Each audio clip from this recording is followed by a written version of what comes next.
त्रेता युग में वनवास की कल्पना 14 साल की थी, लेकिन मुझे लगता है कि कलयुग, और इसको कलयुग ही क्या कहें, घोर कलयुग में वनवास की जो साल है उसको हमने रिकॉर्ड तोड़ दिया है। लाइब्रेरियन की बहाली 18 साल से नहीं आई। बिहार एसएससी आयोग कहां सोया है, क्योंकि 3 साल से ज्यादा होने को है। कई परीक्षाएं और लाखों अभ्यर्थियों की उम्मीदें अब भी अधर में लटकी हुई हैं। हमारे साथ छात्र नेता सौरभ हैं। बिहार एसएससी को लेकर आप लोग की मीटिंग हुई थी गांधी मैदान में, गांधी मूर्ति के पास। आंदोलन की तिथि तय हो गई थी, लेकिन बड़ा सवाल है कि क्या आयोग को विद्यार्थियों की परीक्षा से, उनकी नौकरी से कोई मतलब नहीं है, या फिर हम ये कहें कि ये तंत्र, ये सरकार ये नहीं चाहती है कि इस देश में जहाँ 60% से ज़्यादा युवा है वो नौकरी करे। देखिए, बिहार एक ऐसा प्रदेश है जो नौकरी देने में भी अव्वल है और पेपर लीक कराने में भी अव्वल है। पूरा एक नेक्सस है जो पूरे देश में कहीं भी पेपर लीक होता है, चाहे वो उड़ीसा हो, झारखंड हो, पूरा डाटा मैं आपको दे दूंगा। तो बिहार से उसका कनेक्शन मिलता है। विजेंद्र गुप्ता, उसका नेक्सस पूरे देश में अभी हाल में ही महाराष्ट्र में, झारखंड में, राजस्थान में, उत्तराखंड में कई राज्यों के पेपर लीक में उनकी संलिप्तता है। और अभी देख रहे होंगे आगरा के प्रिंटिंग प्रेस से जो क्वेश्चन आउट हुआ उसमें भी उसकी संलिप्तता पाई गई और उसकी वाइफ को गिरफ्तार किया गया। सवाल वहाँ तक नहीं है, आपने सही सवाल किया कि बिहार में क्या हो रहा है। तो सवाल सीधा है कि अगर आप बड़े बड़े लोगों को के ऊपर कार्रवाई नहीं करेंगे, विजेंद्र गुप्ता और संजीव मुखिया इन लोगों से भी ऊपर है, क्योंकि ये लोग छोटे प्यादे हैं। इनका किंग पिन तो कोई है ना, संजीव मुखिया का भी किंग कोई है। और किंग कौन है किसी को नहीं पता है। जांच के आदेश तो मिलने चाहिए। तो सभी परीक्षाओं पर कुंडली मार के बैठे हैं ऐसे लोग। बिहार एसएससी की बात की जाए तो वहाँ एक अधिकारी हैं, सदस्य हैं अमरेंद्र कुमार। उनका परिचय थोड़ा ले लिया जाए। 10 साल पहले, 10 साल से वो बीपीएससी के परीक्षा नियंत्रक और सचिव भी रहे हैं। पूर्व जिलाधिकारी लखीसराय। हम लोग चिल्लाते थे कि अमरेंद्र टैक्स, तो उनको यहाँ से ट्रांसफ़र कर दिया गया। कोई आदमी अगर 5 साल किसी विभाग में, जाहिर सी बात है जब किसी भी कलेक्टर का या एसपी का, वो डीएम रहे हैं, उन्होंने संघर्ष देखा है। हाँ। कितनी तैयारी करके यूपीएससी देने के बाद आप डीएम बनते हैं, लेकिन उनको बाकी अभ्यर्थियों के संघर्ष से कोई मतलब नहीं है। जाहिर सी बात है उनको इसीलिए तो बैठाया गया है। ऐसे लोग हैं ना, क्योंकि वो संघर्ष, देखिए आप दो चीज़ का, एक होता है कि संघर्ष में कुछ बेहतर करना। तो अभी देखेंगे ज़्यादातर लोग इसी मामले में संलिप्त पाए जा रहे हैं। एसएससी का खासकर ट्रैक रिकॉर्ड है। पूर्व चेयरमैन भी जेल गए थे, सुधीर कुमार। 2014 में इंटरमीडिएट की बहाली में उन्होंने अपना पेपर अपने साला को बेच दिया और साला ने पूरा भंडा फोड़ करके सब जगह सेटिंग गेटिंग करके अपना काम शुरू किया। उसमें वो जेल गए। 100 लोग गिरफ्तार हुए थे। उस समय भी हम ही लोग थे, उस समय भी हम ही लोग प्रोटेस्ट कर रहे थे। और मैं एक टीवी चैनल के डिबेट में बैठा हुआ था, मुख्यमंत्री जी का आदेश आया, पेपर रद्द हो गई। सवाल पेपर का रद्द का नहीं है। सवाल समझिए ना कि भाई आखिर क्यों, आखिर एक बहाली में 8 साल क्यों, इसके पीछे इस बहाली में 3 साल क्यों? कुछ तो होगा ना भाई, कैलेंडर होता है, इस परीक्षाएं तिथि होती है। तो आपकी 3 बहाली अभी तक फंसी है। इंटरमीडिएट के 26,626, विज्ञापन संख्या 022/23, 1883 सीजीएल 4, अगस्त में आई थी बहाली, मार्च पिछले साल। हम लोगों ने 15 जुलाई को बहुत बड़ा प्रोटेस्ट किया था, घेराव किया था, और उसके बाद ही जस्ट बहाली आई।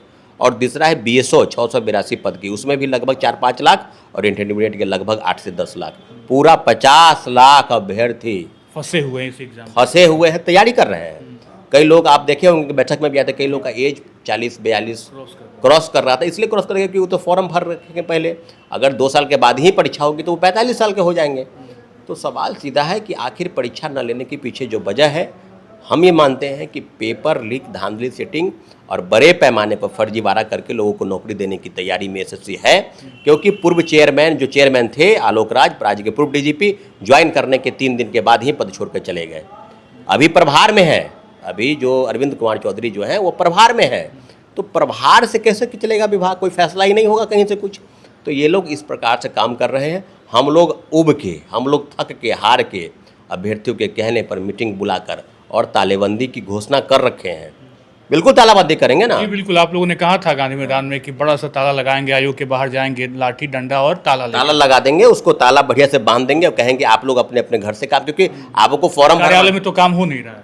कहाँ कुछ काम हो रहा है? कोई परीक्षा आप करवाने ने, इंटरमीडिएट के 10 बार पोर्टल खोले गए और लगभग 12,000 से शुरू होकर 26,000 पर पोस्ट चली गई, कभी 2,000 कभी 5,000 ऐसे करते करते। इंटरमीडिएट की भी सीजीएल की भी 2 बार खोले गए। 1064 थे पहले, अब 1883 हो गई, यानी बढ़ गई सीट। तो ये बार बार पोर्टल क्यों खोलते हैं, किसके लिए खोलते हैं? फिर एक बार खोल दीजिए। कई यूनिवर्सिटीज की परीक्षा का अभी ऑनर्स का फाइनल पेपर होगा, वो बच्चे भी भर देंगे फॉर्म, भर देंगे, वो पद की संख्या हो जाएगी, वो भी सालों भर इंतजार कर, और सालों भर इंतजार करेंगे, वो भी खुश, चलो हम भी बैठेंगे। तो सवाल सीधा है कि आखिर आप किसके लिए फॉर्म भरवाते हैं? एक शेड्यूल तो होगा ना कि हम इस तारीख को, फलना तारीख को। तो ये लोग कुछ नहीं कर रहे हैं। अभी पेपर अखबार में भी छप रहा है कि ये लोग सेंटर खोज रहे हैं, एडवर्टाइजमेंट निकाले हैं कि विज्ञापन को अति लिखोल करके कौन टेंडर लेगा, किसको ऑफलाइन ठेका। तो ये लोग ब्लैक लिस्टेड कंपनी को ठेका देते हैं। कई कंपनी है, ये लोग क्या बताएंगे, ये लोग सब कुछ को। अभी यूजीसी नेट है, जेआरएफ वाला भी पेपर जो है लीक करवा दिए। अभी देखिएगा नीट वाला भी ब्लैकलिस्टेड कंपनी को ठेका थी, आर्मी को मिला हुआ था। एडीओ में हमने देखा भी, देखे ना आप, उसमें भी तो मुख्यमंत्री जी का हस्तक्षेप हुआ, ये भी लिपापोती कर रहे थे। दरोगा का भी पेपर लीक हुआ है, प्रीलिम्स और मेंस दोनों। मेंस में अभ्यर्थी बहुत नाराज थे। की पेपर आप देख रहे हो कि हम लोग पूरा प्रयास किए उसको, लेकिन जल्दी से, बहुत जल्दी रिजल्ट जारी कर, टसमस नहीं करना है। आर्थिक अपराध इकाई जांच भी कर रही थी कि उसको अंतिम रूप से, लेकिन होता क्या है ना कि ये लोग पता है ना कि कैसे आनंद फानंद करना है। तो बात यही है कि अभ्यर्थियों कहने पर आप कैसे मान लिए कि भाई गया से और पूर्णिया से जो है सेंटर पर नहीं हुआ था मैनेज, सब तो आपके पास प्रमाण है। तो प्रमाणित हम इन लोग को करना है, पेपर लीक कराओ तुम, प्रमाणित करें हम।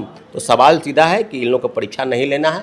तो इसलिए हम लोग हाथ जोड़ के लगातार आयोग से तो गुहार आप नहीं लगाएंगे, आदरणीय मुख्यमंत्री से लगाएंगे, क्योंकि पूरा विभाग जो होता है उन्हीं के अंडर में होता है। एसएससी, बीटीएससी भी खूब आंदोलन चल रहे हैं।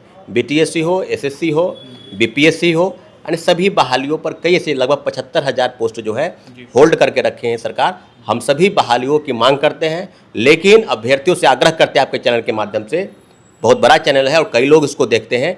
एजुकेशन के तैयारी करने वाले एसएससी के अभ्यर्थी लाइब्रेरी में बैठ के, स्टूडेंट के हब में जाकर, और आप ये सोचते हैं कि बहाली आ जाएगी, ऐसे तो नहीं आने वाली है भैया। हम प्रयास कर रहे हैं 14 तारीख को, उसके बाद फिर होगा प्रयास, लेकिन पहला प्रयास नहीं है। इसके पहले भी विज्ञापन को लेकर प्रयास हुआ था, और 14 तारीख को तालेबंदी करेंगे और बड़ी संख्या में अभ्यर्थी वहाँ मौजूद होंगे। तो बात सवाल है कि बिहार ऐसा है, विज्ञापन निकालने, परीक्षा करवाने, रिजल्ट निकलवाने, पूरी बहाली पूरी करने, पेपर लीक सेटिंग पर लड़ने, इसीलिए जाना जाएगा। अब देखिएगा क्या क्या चल रहा है अभी एसएससी के अंदर, किसी को पता नहीं है। कुछ दिन पहले भी कुछ लोग गए थे, उनको भी कहा गया कि 10 दिन के अंदर, हम लोग को भी कई मरतबा 10 दिन के 10 से 15 दिन का उनको भी आश्वासन। हाँ, तो हम लोग भी 10 दिन, हम लोग भी जाएंगे तो कहा जाएगा कि आपको तो सिर्फ आश्वासन पे ही बिहार टिका है क्या? देखिए, लड़ाई लड़ने की ज़रूरत है अभ्यर्थियों को हर मोर्चे पर, क्योंकि विफलता और सफलता दोनों में अगर कहीं अंतर है तो ये है कि आप जिस विषय की तैयारी करते हैं, जिस परीक्षा की तैयारी करते हैं, उसका भी एक टाइम होता है। ऐसा नहीं है कि आप अभी तैयारी करें और 3 साल के बाद परीक्षाएं होंगी, तो उसका कोई मतलब ही नहीं है, कोई मतलब नहीं है। उसका एक शेड्यूल बना हुआ है। तो ये सरकार जिस प्रकार से काम कर रही है, 1 करोड़ सरकारी नौकरी और रोजगार के बाद 25 से 30 माननीय मुख्यमंत्री, पूर्व मुख्यमंत्री नीतीश कुमार जी के द्वारा कहा गया था, लेकिन वर्तमान मुख्यमंत्री जी के द्वारा तो मुझे नहीं लगता है कि जितनी भी बातें हैं वो सब जमीनी हकीकत क्या है। अब लगातार आप देख रहे हो कि आंदोलन पर रोक है, अराजकता जैसा माहौल है। बैठक पे भी रोक हो गई थी, तो बैठक पर पहली बैठक हुई तो उसको रोक लगा दी। हम थे वहाँ पे, हमने कवर भी किया। बिल्कुल, कई अभ्यर्थी पहुंच नहीं पाए थे, और आपने देखा होगा 2-4 चंद 5 लोग ही 10 लोग पहुंचे थे, और उनको भी सैकड़ों पुलिस को, मुझे लगता है कि बाप कितना बड़ा भाई। कौन सा दिवस मना रहे थे उस दिन? संविधान का हत्या दिवस, 25 तारीख दिन था वो। तो क्यों भाई 25 तारीख का मतलब एक तरफ संविधान हत्या दिवस, एक तरफ संविधान का हत्या वहीं पर हो रहा है, वही गांधी मैदान में। तो आप समझिए चीज़ों को कि आंदोलन पर भी रोक है, लेकिन आंदोलन होगा। आंदोलन हम लोग का 14 तारीख को ये एकदम 14 तारीख को तालेबंदी होगी एसएससी पर। विज्ञापन तो जारी हो गया, परीक्षा का कोई अता पता नहीं है। अब तो कुंभकर्ण नींद से जागिए भाई, कब होगी परीक्षा, कैसे होगी परीक्षा, ऑफलाइन होगी, ऑनलाइन मोड होगी? अभी तक टेंडर ठीक से किसी को मिला नहीं है।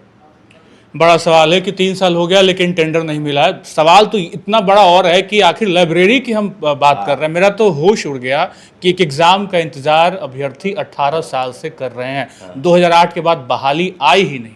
बिल्कुल आपने सही कहा, और ये मुझे लगता है कि जितने भी एजुकेशन के चैनल के न्यूज़ चैनल चलते हैं, उस पर लाइब्रेरी के बहाली की डिमांड कमेंट बॉक्स में कई लोग करते हैं।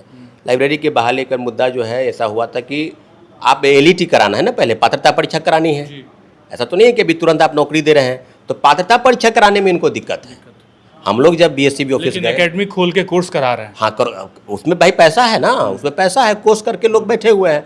तो भाई आप जब एलईटी नहीं करा पाए, तो फिर पात्रता परीक्षा कराने में आपको दिक्कत है, तो फिर बहाली कैसे आएगी? तो पात्रता परीक्षा की मांग कर रहे हैं कि पहले एलईटी करा लो। आपने अगर भेजा है, आपने एक नियमावली बनाई है विभाग से, कार्मिक विभाग ने बनाया कि हम एलईटी कराएंगे, तो एलईटी कब होगा? एलईटी तो लेट हो चुका है ना भाई, वो तो आप उसको समझ ही सकते हैं। 18 साल 15 साल लग रहा है कि होगा ही नहीं, कि क्या होगा।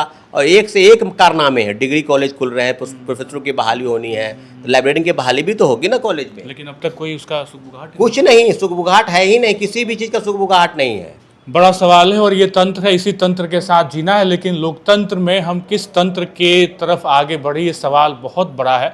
डेमोक्रेसी है देश में, ये मान के तो हम चल रहे हैं, लेकिन लोकतंत्र में आवाज़ें उठाने पर भी कार्रवाई की जाती है, कई बार बैठकें नहीं की जाती, करने नहीं दी जाती है। तो अब कैसे क्या कुछ होगा, इस बिहार का भविष्य किस अधर में है, और बिहार विडंबनाओं के बीच ही चल रहा है, ये लगातार मैं कहते आया हूँ।